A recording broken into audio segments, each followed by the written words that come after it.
الرحمن الرحیم۔ تو کل ہم نے انشاءاللہ لیسن نمبر 1 تختی نمبر 1 کیا کی مکمل کی۔ کل ہم نے تختی نمبر 1 کیا کی کیا کی آج جو اس کی تختی نمبر 2 ہے، کیا ہے تختی نمبر 2؟ کیا ہے تختی نمبر 2؟ تختی نمبر 2 ہے مرکبات۔ کیا ہے؟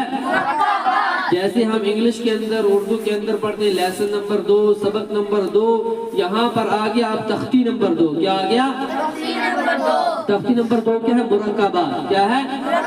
جس طرح ہم نے پڑھا تھا کہ مفردات کس کو کہتے ہیں، اسی طریقے سے مرکبات کس کو کہتے ہیں۔ مفردات جس طرح ہم نے پڑھا تھا الگ الگ حرفوں کو کہتے ہیں۔ اب بات چل رہی ہے لیسن نمبر 2 کے اندر، تختی نمبر 2 کے اندر کس کی؟ مرکبات کی۔ کس کی؟ مرکبات کہتے ہیں ملے ہوئے حروف کو۔ کس کو؟ ملے ہوئے حرفوں کو مرکبات کہتے ہیں۔ کیا کہتے ہیں؟ ملے ہوئے حرفوں کو۔ شاباش، اپنی نورانی قاعدے کی طرف دھیان رکھیے۔ شاباش۔ تو سب سے پہلے جو یہاں حرف ہے کیا ہے؟ الف۔ کیا ہے؟ اور کیا ہے؟ لام۔ کیا ہے؟ اب الف اور لام کو ملا کر انہوں نے نیچے دو حرفوں کی ایک جملہ بنایا۔ جیسے پہلا جملہ ہے لام الف جیم الف لام الف میم الف لام الف با الف لام الف لام جیم لام الف لام با لام الف با لام با۔ اب آگے یہاں پر جو 3 ہے کیا ہے؟ جو پہلا حرف ہے یہ بھی کاف ہے۔ کیا ہے؟ یہ آپ کو پتہ ہے کیا ہے؟ کاف۔ اب جو دوسرا حرف ہے یہ بھی کاف ہے۔ کیا ہے؟ ہاں پڑھیے، کاف کاف کاف۔ آگے پڑھیے، کاف با کاف تا کاف الف کاف الف با کاف تا تا کاف تا با تا تا نون یا۔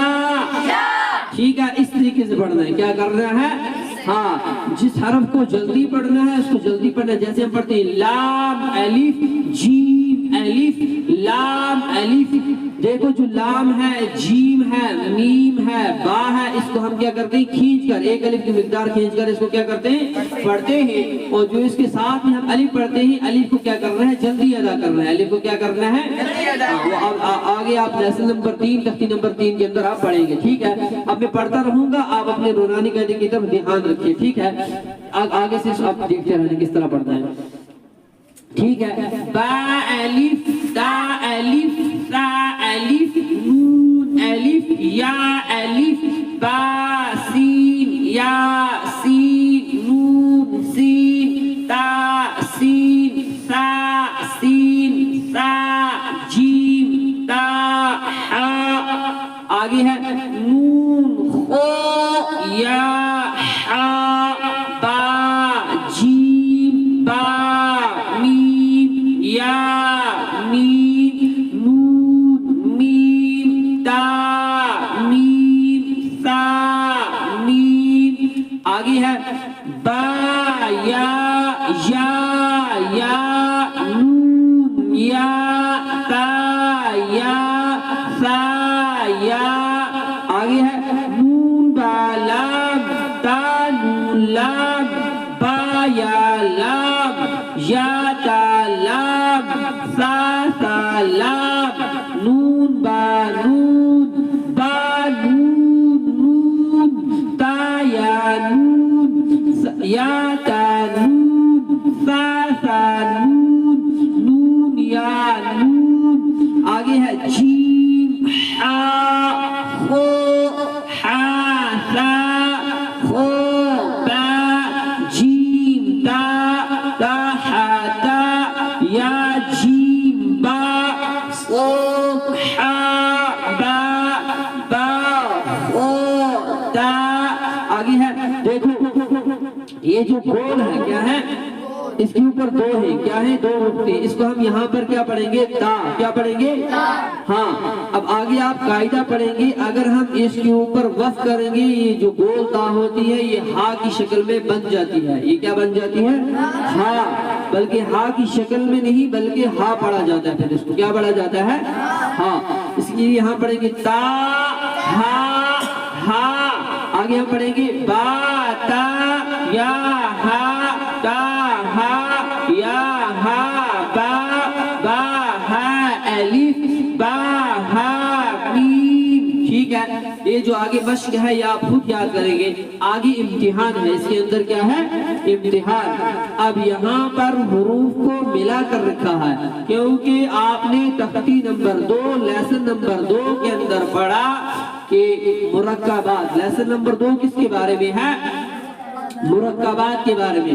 دیکھیے آپ جس طرح انگلش کے اندر اگر آپ پڑھیں گے کہ مثال کے طور پر کسی گرامر کے بارے میں کہ ہمیں شی کہاں استعمال کرنا ہے ہی کہاں استعمال کرنا ہے جو لیسن ہوگا اس لیسن کے اندر آپ کو وہی دکھایا جائے گا.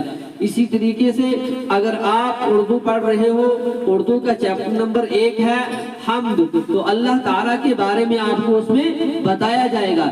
اسی طریقے سے اگر آپ سائنس پڑھتے ہو سائنس کے اندر آپ کو بتایا جاتا ہے کہ جہاں پر جیسے آکسیجن کہاں سے کون لیتا ہے کاربن ڈائی آکسائڈ کون چھوڑتا ہے تو آپ کو اس لیسن کے اندر وہی بتایا جائے گا. اسی طریقے سے نورانی قاعدے کے اندر لیسن نمبر 2 جو یہاں پر تختی نمبر 2 ہے اس کے اندر آپ کو بتایا گیا ہے مرکبات کہ حروف کو ملا کر کیسے پڑھیں گے. ٹھیک ہے. اب یہاں پر آپ کو بتایا ہے الف یا الف کاف کس طرح پڑھنا ہے.